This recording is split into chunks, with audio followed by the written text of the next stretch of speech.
তার জীবন মৃত্যুর সাথে লড়াই করছে। আমাদের তিস্তা মহাপরিকল্পনা বাস্তবায়ন হওয়ার কথা ছিল, কিন্তু এখন পর্যন্ত হচ্ছে না। সেটা জানুয়ারি মাসের হওয়ার কথা ছিল, 26 সালে জানুয়ারি মাসে, এখন পর্যন্ত হচ্ছে না। জানি না কি কারণে হচ্ছে না, আর কতকাল এই তিস্তা পারের মানুষগুলো এরকম ভোগান্তি হয়ে থাকবে। ক্যামেরাটা দেখাও, পুরা লাইনটাই এদিকে। কারণ একটা গাছ তৈরি করতে কৃষকের খরচ হয় 7 থেকে 8 টাকা। এই যে নদী, এই যে আবাদ একদম কাছারে, মানে নিচ থেকে যদি আমি কিছু বালু ফেলে দেই তামাকটা পড়ে যাবে। তিস্তা নদীর পাড়ের যে মানুষগুলো কিভাবে ক্ষতিগ্রস্ত হচ্ছে সেটা আজকে আপনাদের দেখাবো। এই পাশে দেখেন, আমি এই পাশে যাচ্ছি, তো এদিকে আসো, এদিকে আমি এদিকে দেখাচ্ছি। তো এদিকে দেখেন, আমি স্যান্ডেলটা এখানে রাখি যে একে তো পানির শূন্যতার অভাবে তামাক গাছগুলো হচ্ছে না। তারপরে আপনারা আরেকটা খেয়াল করেন যে এই যে নদী, এই যে পানি, এই যে নদী, এই যে আবাদ ফসল, রংপুরের বিখ্যাত একটি ফসল তামাক। তামাক কিন্তু আপনারা জানেন কি না, রংপুরের বিখ্যাত একটি ফসল। তো আপনারা দেখতে পাচ্ছেন এই পাশ থেকে যখন পানি যখন প্রেসার দেয়, ধাওয়া দেয়, যে পানির স্পিড যখন বাড়ে তখন এদিকে আঘাত করে, সাইডে আঘাত করার ফলে এই যে এই গাছটা তখন ভেঙে যায়। তখন কৃষকদের কিন্তু এটা বিরাট ধরনের একটা ক্ষতি হয়ে যায়। একটা গাছ ছোট থেকে বড় করতে প্রায় 7 থেকে 8 টাকা খরচ হয় একটা গাছের পিছনে। তো সেই গাছটা যদি 10টা গাছ যায় 100 টাকা বা 80 টাকা এরকম। তো আপনারা দেখতে পাচ্ছেন, এদিক দিয়ে দেখাই। তো আপনারা আসুন, আপনার আমার সাথে সাথে আসুন। এদিক দিয়ে একটু ক্ষতি কম হবে, কারণ আমি এখন যেখানে যাচ্ছি সেই জায়গায় আপনাদেরকে একটু দেখাই যে এই যে আমি এখন পানির ভিতর দিয়ে হাঁটতেছি, কারণ এই সময় পানির একটু চাপ কম। আপনারা জানেন যে এই সময় পানির একটু চাপ কম, এই কারণে ক্ষতি তেমনটা হচ্ছে না। আবার যখন পানির চাপ বাড়বে, তখন কিন্তু প্রচুর পরিমাণে আবার ক্ষতি হবে।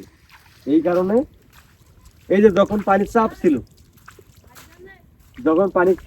তখন কিন্তু এই তামাক ক্ষেতের ক্ষতি হয়ে গেছে। এই যে আপনারা দেখতে পাচ্ছেন এদিকে তামাক ছিল, এই যে গাছটা দেখতে পাচ্ছেন, এদিকে আরো কিন্তু অনেক তামাক ছিল, কিন্তু তামাকগুলো বন্যার পানিতে, নদীর পানির স্রোতের কারণে ভেঙে পড়ে গেছে।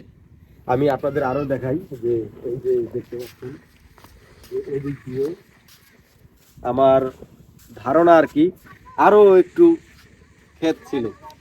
দেখেন নদী থেকে এই 6 ইঞ্চি উপরে সাইডে গাছ, 6 ইঞ্চি, এটা দেখি, এটা 6 ইঞ্চি, এটা আবার দেখেন 4 ইঞ্চি। আবার এই যে দেখতে পাচ্ছেন একদম কাছারে, মানে নিচ থেকে যদি আমি কিছু বালু ফেলে দেই তামাকটা পড়ে যাবে। আবার এদিকে দেখতে পাচ্ছেন যে এই যে আপনাদেরকে দেখাই, আগাছার কারণে দেখা যাচ্ছে না, এই যে দেখতে পাচ্ছেন আপনারা 3 ইঞ্চি থেকে 4 ইঞ্চি হবে। নিচ থেকে যদি কিছু পরিমাণে পানি এসে যদি এখানে বাড়ি দেয় এই গাছটা পড়ে যাবে। কৃষকের কিন্তু এই গাছটা পুরোটাই লস, কারণ একটা গাছ তৈরি করতে কৃষকের খরচ হয় 7 থেকে 8 টাকা, আপনারা জানেন। তো আপনাদেরকে দেখাই, আরো এই পাশে আপনারা দেখতে পাচ্ছেন যে এই ক্যামেরাটা দেখাও, পুরা লাইনটাই এদিকে, পুরাটাই যে আপনার নদীর কাছে আমরা ভোগান্তি হচ্ছি, পুরো লাইনটাই এরকম আপনারা দেখতে পাচ্ছেন ক্যামেরার ভিতরে। তো এই যে আপনাদেরকে আরো একটি গাছ দেখাই, যে এই গাছটি একদম নদীর সাথে বসবাস করছে, তার জীবন মৃত্যুর সাথে লড়াই করছে। সে বাঁচবে কি মরবে এখনো সে বুঝতে পারছে না। তো কৃষক এই গাছগুলো নিয়ে খুবই হতাশে। আমাদের তিস্তা মহাপরিকল্পনা বাস্তবায়ন হওয়ার কথা ছিল, কিন্তু এখন পর্যন্ত হচ্ছে না। সেটা জানুয়ারি মাসের হওয়ার কথা ছিল, 26 সালে জানুয়ারি মাসে, এখন পর্যন্ত হচ্ছে না। জানি না কি কারণে হচ্ছে না, আর কতকাল এই তিস্তা পারের মানুষগুলো এরকম ভোগান্তি হয়ে থাকবে। আপনারা দেখতে পাচ্ছেন এই পাশে নৌকা। তো আমরা যেই সরকারি আসুক, বর্তমান বিএনপি ক্ষমতায় আসছে, আমরা জানি যে বিএনপির কাছে আমরা বিনীতভাবে রিকোয়েস্ট করব যাতে এই তিস্তা পারের মানুষগুলোকে একটু রক্ষা করে। আমাদের যদি বার্তা দেওয়া হয় যখন তিস্তা মহাপরিকল্পনা বাস্তবায়ন করবে, তখন কিন্তু আর এগুলো সমস্যা থাকবে না।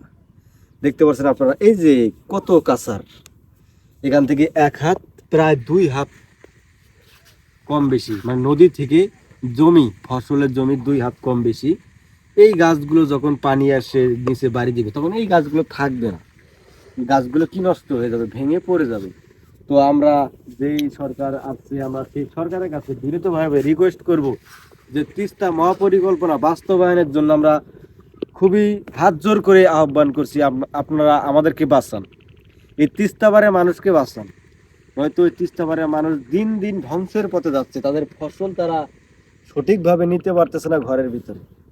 আপনারা একটু তিস্তা মহাপরিকল্পনা বাস্তবায়নের দিকে লক্ষ্য রাখবেন যে যেন এই কাজটি খুবই দ্রুত হয়ে যায়। তো আমরা এদিকে আর না যাই, আমরা ওইদিকে যাবো, দেখি কি হয়। আচ্ছা।